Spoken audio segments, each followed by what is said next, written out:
తెంచుకుంటే తెగిపోతుందా దేవుడు వేసిన బంధం?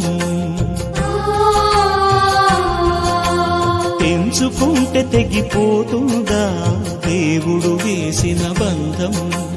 తెలుసుకోని జీవిత గమ్యం, పెంచుకోమానుబంధం. 7 అడుగులు నడిచిన వాడే 7 జన్మలు తోడుంటాడు. భర్తగా నిన్ను భరించువాడే బ్రతుకు దీపం వెలిగిస్తాడు. అతని హృదయం నాటి చరామి, అగ్నిహోత్రమే అందుకు హామీ. అతని హృదయం నాటి చరామి, అగ్నిహోత్రమే అందుకు హామీ. తెంచుకుంటే తెగిపోతుందా దేవుడు వేసిన బంధం? తెలుసుకోని జీవిత గమ్యం, పెంచుకోమానుబంధం.